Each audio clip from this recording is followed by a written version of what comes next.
ఏ బాటైనా పర్వాలేదంట, సమయంతో సాగటమే మన సింపుల్ సిద్ధాంతం.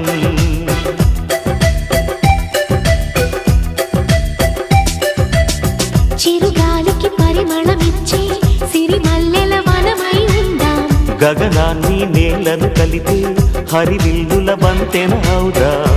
ఆనందం అంటే అర్థం మనమందా, ప్రతి పూట పాటై సాగే హుషారు సరిగమలో. ఎన్నో ఎన్నో రాగాలుండే సంగీతం కాదా, చల్లకి నవ్వుల కేరింత.